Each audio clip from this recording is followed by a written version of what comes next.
ರಂಜಿತ್ ಶಿರ್ಯಾರ್ ನೇರ ಸಂಪರ್ಕದಲ್ಲಿದ್ದಾರೆ. ಈ ಉಗ್ರರ ವಿರುದ್ಧದ ಕಾರ್ಯಾಚರಣೆ ನಡೀತಾ ಇರುವ ಜಾಗದಿಂದಲೇ ನೇರ ಸಂಪರ್ಕದಲ್ಲಿದ್ದಾರೆ. ರಂಜಿತ್, ನಿರಂತರವಾಗಿ ಬೆಳಗಿನಿಂದಲೂ ಅಪ್ಡೇಟ್ ಕೊಡ್ತಾ ಇದ್ರಿ.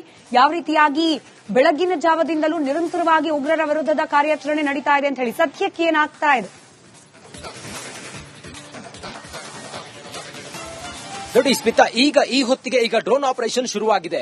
ನಾನು ಹೇಳಿದೆ ಆಗ್ಲ 5 ಜನ ಭಯೋತ್ಪಾದಕರು ಬೆಳಗಿನ ಜಾವ 3 ಗಂಟೆ ಸುಮಾರಿಗೆ ಬಂದಿದ್ರು. 3 ಗಂಟೆ ಸುಮಾರಿಗೆ ಬಂದವರು ಇಲ್ಲೊಂದು ನಾದಿರ ಹತ್ತಿರ ಇರುವಂತ ಮನೆಯಲ್ಲಿ ಹೊಕ್ಕೊಂಡಿದ್ರು ಅಂತ ಹೇಳಿ ಈಗಷ್ಟೇ ನೋಡಿ ಕಾರ್ಯಾಚರಣೆಯ ಭಾಗವಾಗಿ ಸೇನೆ ಮೂವ್ಮೆಂಟ್ ಆಗ್ತಿರೋದನ್ನ ಗಮನಿಸ್ತಾ ಇದ್ದೀರಿ. ಸಿಆರ್ಪಿಎಫ್ ನ 108ನೇ ಬೆಟಾಲಿಯನ್ನ ಭದ್ರತಾ ಪಡೆ ಈಗ ಮೂವ್ಮೆಂಟ್ ಆಗ್ತಿರೋದನ್ನ ಗಮನಿಸ್ತಾ ಇದ್ದೀರಿ. ಈಗ ಈ ಹೊತ್ತಿಗೆ ನೀವು ಹೇಳ್ದಂಗೆ ಡ್ರೋನ್ ಆಪರೇಷನ್ ನಡೀತಾ ಇದೆ. ಮೇಲ್ಗಡೆ ಡ್ರೋನ್ ಹಾರಾಟ ಆಗ್ತಾ ಇದೆ. ಯಾಕಂತ ಹೇಳಿದ್ರೆ 3 ಜನರು ಹತರಾಗಿದ್ದಾರೆ, ಇನ್ನಿಬ್ಬರು ಅವಿತುಕೊಂಡಿದ್ದಾರೆ ಆ ಗವಿಯಲ್ಲಿ ಅನ್ನುವ ಮಾಹಿತಿ ಇರೋದ್ರಿಂದಾಗಿ ಸೇನೆ ಈಗ ಡ್ರೋನ್ ಆಪರೇಷನ್ ಅನ್ನ ಮಾಡೋ ಮೂಲಕ ಕಾರ್ಯಾಚರಣೆಯ ಭಾಗವಾಗಿ ಅವ್ರನ್ನ ಪತ್ತೆ ಹಚ್ಚುವಂತ ಪ್ರಯತ್ನ ಮಾಡ್ತಾ ಇದೆ. ಆ ಕಡೆ ಈ ಕಡೆ ಸೇನಾ ವಾಹನಗಳೆಲ್ಲವೂ ಕೂಡ ಮೂವ್ ಆಗ್ತಿರೋದನ್ನ ತಾವು ಗಮನಿಸ್ತಾ ಇದ್ದೀರಿ. ಕಾರ್ಯಾಚರಣೆ ನಿರಂತರವಾಗಿ ಸುಮಾರು ಒಂದು 8 ಗಂಟೆಯಿಂದ ನಡೀತಾ ಇದೆ.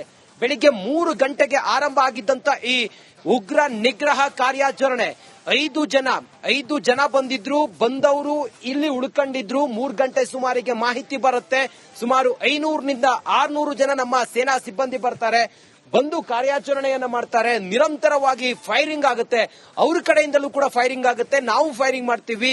ಸುಮಾರು ಒಂದು 9 ಗಂಟೆ ಸುಮಾರಿಗೆ ಒಬ್ಬನನ್ನ ಹೊಡೆದಾಕ್ತಾರೆ.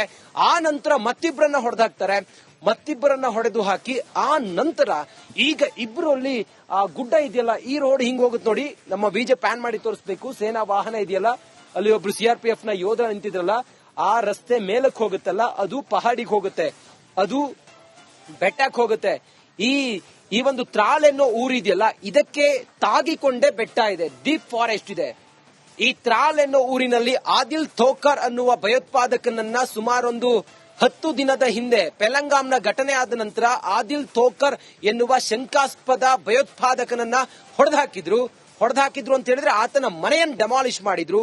ಈಗ ಅದೇ ತ್ರಾಲ್ನಲ್ಲಿ ಹೆಚ್ಚಿನ ಭಯೋತ್ಪಾದಕರು ಇರುವ ಅನುಮಾನದ ಹಿನ್ನೆಲೆ ಇಲ್ಲಿ ಕಣ್ಣಿಟ್ಟಿದ್ರು.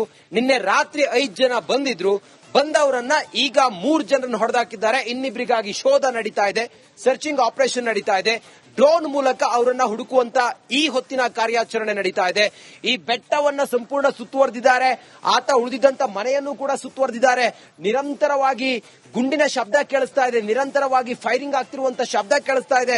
ಈಗ ಸದ್ಯಕ್ಕೆ 3 ಜನರನ್ನು ಕೂಡ ಸ್ಯಾನಿಟೈಸ್ ಮಾಡಿದ್ದಾರೆ ಅನ್ನೋದ್ರ ಬಗ್ಗೆ ಮಾಹಿತಿ ಸಿಕ್ಕಿದೆ. ಸ್ಯಾನಿಟೈಸ್ ಅಂತ ಹೇಳಿದ್ರೆ ನಾ ಕೊರೋನಾ ಟೈಮ್ ನಲ್ಲಿ ಮಾಡ್ತಿದೀವಲ್ಲ, ಆ ತರ ಸ್ಯಾನಿಟೈಸ್ ಅಲ್ಲ ಇದು.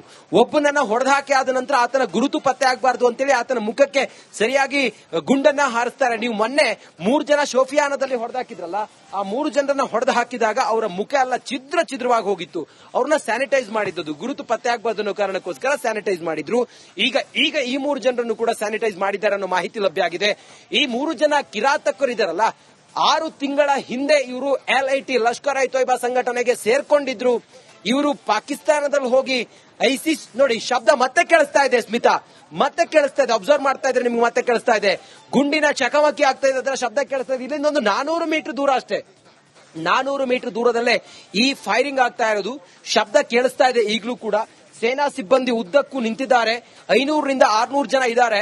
ಲಷ್ಕರ್ ಇ ಸಂಘಟನೆಯ ದಿ ರೆಸಿಸ್ಟೆಂಟ್ ಫ್ರಂಟ್ ಸಂಘಟನೆಯ ಸದಸ್ಯರನ್ನೋದು ಈಗ ಮಾಹಿತಿ ಸಿಕ್ಕಿದೆ. ಇವರೆಲ್ಲರೂ ಪಾಕಿಸ್ತಾನದಲ್ಲಿ ತರಬೇತಿಯನ್ನು ಪಡ್ಕೊಂಡು ಈ ಭಾಗದಲ್ಲಿ, ಈ ಸುತ್ತಮುತ್ತ ಇರುವಂತಹ ಟೂರಿಸ್ಟ್ ಏರಿಯಾಗಳಲ್ಲಿ ಇವರು ವಿಧ್ವಂಸಕ ಕೃತ್ಯವನ್ನ ಮಾಡೋದಕ್ಕೆ ಹೊರಗಡೆಯಿಂದ ಬಂದವರನ್ನ ಕೊಲ್ಲುವಂತ ಹುನ್ನಾರದಲ್ಲಿದ್ರು ಅನ್ನೋದ್ರ ಬಗ್ಗೆ ಮಾಹಿತಿ ಇತ್ತು. ಮತ್ತೆ ನಾವಿಲ್ಲಿ ಸ್ಥಳೀಯರನ್ನ ಮಾತಾಡಿಸಿದಾಗ ಅವ್ರು ಹೇಳ್ತಾ ಇದ್ರು, ಇವರು ಆಗಾಗ ಬರ್ತಾ ಇದ್ರು, ಹೋಗ್ತಾ ಇದ್ರು, ಇವ್ರ ಬಗ್ಗೆ ನಮ್ಗೆಲ್ಲ ಗೊತ್ತು, ಇವ್ರ ತಂದೆ ತಾಯಿ, ಇವ್ರ ಮನೆ ಎಲ್ಲ ಕೂಡ ಗೊತ್ತು ಅನ್ನೋದನ್ನ ಹೇಳ್ತಾ ಇದ್ರು. ಆದ್ರೆ ಸೇನೆಗೆ ಇವರು ಮಾಹಿತಿಯನ್ನು ಕೊಟ್ಟಿರಲಿಲ್ಲ. ಆದ್ರೆ ಈಗ ಅವರು ಖಚಿತ ಮಾಹಿತಿ ಆಧಾರದ ಮೇಲೆ ಇವ್ರನ್ನ ಹೊಡೆದಾಕಿದ್ದಾರೆ. ಕಾರ್ಯಾಚರಣೆ ನಡೀತಾ ಇದೆ. ಬಹುಶಃ ತಾಲ್ನಲ್ಲೇ ಇನ್ನೂ ಹೆಚ್ಚಿನ ಸಂಖ್ಯೆಯ ಭಯೋತ್ಪಾದಕರು ಸಿಗಬಹುದು. ಹಾಗಾಗಿ ಅವರನ್ನ ಹುಡುಕುವಂತ ಸರ್ಚಿಂಗ್ ಆಪರೇಷನ್ ನಡೀತಾ ಇದೆ. ಇವರೆಲ್ಲರೂ ಕೂಡ ಈ ಊರಿನವರಲ್ಲ, ಈ 3 ಜನ ಇದ್ದಾರಲ್ಲ, ಈ ಊರಿನವರಲ್ಲ, ಇಲ್ಲೇ ಪಕ್ಕದ ಊರಿನವರು. ಇಲ್ಲಿ ಬಂದು ರಾತ್ರಿ ನೆಲೆಸಿದ್ರು. ಏನೋ ಒಂದು ಹುನ್ನಾರ ಅಥವಾ ವಿಧ್ವಂಸಕ ಕೃತ್ಯದ ಪ್ಲಾನಿಂಗ್ ನಲ್ಲಿ ಇದ್ರು ಅನ್ನೋ ಖಚಿತ ಮಾಹಿತಿ ಸಿಕ್ಕಿದ ತಕ್ಷಣ ಈಗ ಅಲರ್ಟ್ ಆಗಿರುವಂತ ಸೇನೆ ಎಲ್ಲ ಕಡೆಗಳಲ್ಲೂ ಕೂಡ ಬಂದೋಬಸ್ತ್ ಅನ್ನ ಮಾಡ್ಕೊಂಡಿದೆ. ನೋಡಿ, ಭಾರತೀಯ ಸೇನೆ ಮಿಲಿಟೆಂಟ್ ಆಪರೇಷನ್ ಅನ್ನ ಆ ಪಹಾಡ್ನಲ್ಲಿ ಮಾಡ್ತಾ ಇರುತ್ತೆ. ಯಾಕಂತ ಹೇಳಿದ್ರೆ ತ್ರಾಲ್ ಯಾವಾಗ್ಲೂ ಕೂಡ ಸೆನ್ಸಿಟಿವ್ ಏರಿಯಾನೇ ಅದು, ಪುಲ್ವಾಮಾದ ತ್ರಾಲ್. ಈ ಹಿಂದೆ ನೀವು ಗಮನಿಸಿದ್ರೆ 2019ರಲ್ಲಿ ಆದಂತಹ ಪುಲ್ವಾಮಾ ಅಟ್ಯಾಕ್ ಇತ್ತಲ್ಲ, ಆಗ್ಲೂ ಕೂಡ ಒಬ್ಬ ಹುಡುಗನಿಗೆ ಇವರೆಲ್ಲರೂ ಕೂಡ ಸ್ಫೋಟಕಗಳನ್ನ ಕೊಟ್ಟು ಅಟ್ಯಾಕ್ ಮಾಡಿಸಿ ನಮ್ಮ ಸಿಆರ್ಪಿಎಫ್ ನ ಯೋಧರನ್ನ ಇವರು ಅಟ್ಯಾಕ್ ಮಾಡಿ ಟಾರ್ಗೆಟ್ ಮಾಡಿದ್ರು. ಅದೇ ರೀತಿ ಈ ಪುಲ್ವಾಮಾ ಅನ್ನೋ ಜಿಲ್ಲೆಯ ಸುತ್ತಮುತ್ತ ಇರುವಂತಹ ಸಣ್ಣ ಪುಟ್ಟ ಹಳ್ಳಿಗಳಲ್ಲಿ ಭಯೋತ್ಪಾದಕ ಚಟುವಟಿಕೆ ನಿರಂತರವಾಗಿ ನಡೀತಾ ಇತ್ತು ಅನ್ನುವ ಮಾಹಿತಿ ಇರೋದ್ರಿಂದಾಗಿ ಇಲ್ಲೆಲ್ಲವೂ ಕಣ್ಣಿಟ್ಟಿದ್ರು. ಆದ್ರೆ ಲೋಕಲ್ ಯಾರು ಕೂಡ ಮಾಹಿತಿಯನ್ನು ಕೊಡ್ತಾ ಇರಲಿಲ್ಲ. ಯಾರು ಬಂದ್ರು ಯಾರು ಹೋದ್ರು ಅನ್ನುವ ಖಚಿತ ಮಾಹಿತಿ ಸಿಗ್ತಾ ಇರಲಿಲ್ಲ. ಆದ್ರೆ ಈಗ ಸೇನೆಗೆ ಸಿಕ್ಕಂತ ಮಾಹಿತಿಯಲ್ಲಿ ಈ 3 ಜನರನ್ನ ಮಟ್ಯಾಶ್ ಮಾಡಿ ಹಾಕಿದ್ದಾರೆ. ಇನ್ನುಳಿದಂತ ಇಬ್ಬರಿಗೆ ಸರ್ಚಿಂಗ್ ಆಪರೇಷನ್ ನಡೀತಾ ಇದೆ. ಇಲ್ಲೆಲ್ಲವೂ ಕೂಡ ಸೇನೆ ಕಣ್ಗಾವಲಿಟ್ಟಿದೆ. ನಿರಂತರವಾಗಿ ಸಿಆರ್ಪಿಎಫ್ ನ ಯೋಧರು ಹೋಗೋದು ಬರೋದು ಎಲ್ಲ ಮಾಡ್ತಾ ಇದ್ದಾರೆ. ಗನ್ ಶಾಟ್ ಗಳು ಕೇಳಿಸ್ತಾ ಇದೆ ನಮಗೆ ನಿಂತಲ್ಲೇ. ನಿಜವಾಗ್ಲೂ ಕೇಳಿದ್ದು ಇದನ್ನ ಫಸ್ಟ್ ಎಕ್ಸ್ಪೀರಿಯನ್ಸ್, ಸೇನಾ ಆಪರೇಷನ್ ನಡೀತಾ ಇರುವಂತ ಫಸ್ಟ್ ಎಕ್ಸ್ಪೀರಿಯನ್ಸ್ ಇದು. ಗನ್ ಶಾಟ್ ಗಳು ಕೇಳ್ತಾ ಇದಾವೆ. ಆ ಮೂಲಕ ಕಾರ್ಯಾಚರಣೆಯ ಭಾಗವಾಗಿ ಸೇನೆ ನಿಂತಿರೋದು, ಸೇನಾ ವಾಹನಗಳಲ್ಲಿ ಸೇನೆ ಈಗ ಹೆಚ್ಚಿನ ಸಂಖ್ಯೆಯಲ್ಲಿ ಇಲ್ಲಿ ಆಗಮಿಸ್ತಾ ಇರೋದು, ಡ್ರೋನ್ ಕಾರ್ಯಾಚರಣೆಯು ಕೂಡ ನಡೀತಾ ಇರುವಂತಹ ದೃಶ್ಯವನ್ನ ತಾವು ಈಗ ನೋಡ್ತಾ ಇದ್ದೀರಿ. ಒಟ್ಟಾರೆ ಕ್ಷಣ ಕ್ಷಣಕ್ಕೂ ಕೂಡ ಬಿಗುವಿನ ವಾತಾವರಣ ಇಲ್ಲಿ ಸೃಷ್ಟಿ ಆಗ್ತಾ ಇದೆ. ಕ್ಷಣ ಕ್ಷಣಕ್ಕೂ ಕೂಡ ಸಿಆರ್ಪಿಎಫ್ ನ ಯೋಧರು ಹೆಚ್ಚಿನ ಸಂಖ್ಯೆಯಲ್ಲಿ ಡೆಪ್ಲಾಯ್ ಆಗ್ತಾ ಇದ್ದಾರೆ. ಕ್ಷಣ ಕ್ಷಣಕ್ಕೂ ಆ ಪಹಾಡನ್ನ ಸುತ್ತುವರೆದು ಅಲ್ಲೂ ಕೂಡ ಕಾರ್ಯಾಚರಣೆಯನ್ನು ಮಾಡ್ತಾ ಇದ್ದಾರೆ. ಕ್ಷಣ ಕ್ಷಣಕ್ಕೂ ಇಲ್ಲಿ ಗುಂಡಿನ ಶಬ್ದಗಳು ಕೇಳಿಸ್ತಾ ಇದೆ. ಒಟ್ಟಾರೆ ಈ ತ್ರಾಲ್ನಲ್ಲಿ ಅಡಗಿರುವಂತ ಒಬ್ಬ ಕ್ರಿಮಿಯನ್ನು ಕೂಡ ಬಿಡದೆ ಅವರನ್ನ ಮುಗಿಸಿ ಹಾಕ್ತಾರೆ.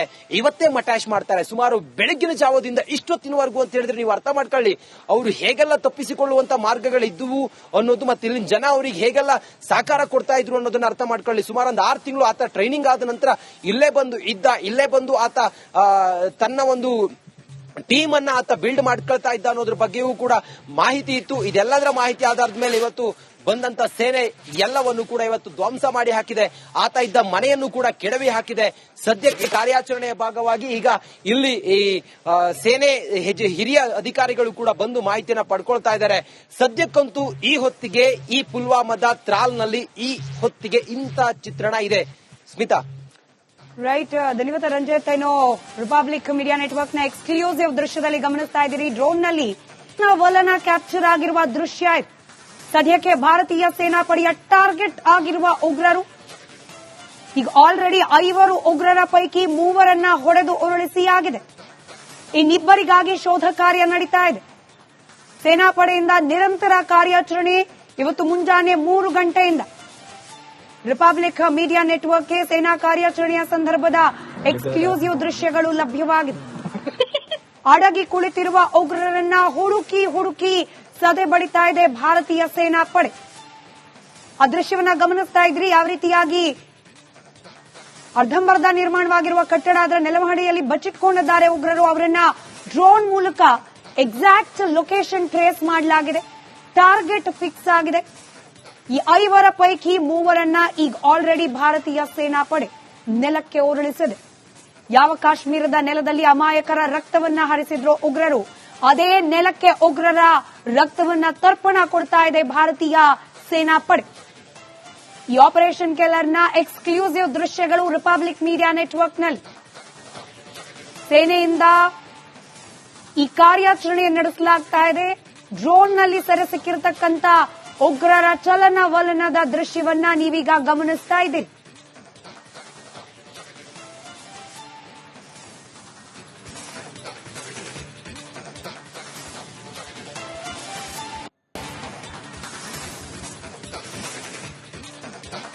ದೃಶ್ಯದಲ್ಲಿ ಗಮನಿಸ್ತಾ ಇದ್ದೀರಿ. ಇದು ರಿಪಬ್ಲಿಕ್ ಮೀಡಿಯಾ ನೆಟ್ವರ್ಕ್ನ ಫಸ್ಟ್ ಅಂಡ್ ಎಕ್ಸ್ಕ್ಲೂಸಿವ್ ದೃಶ್ಯಗಳು.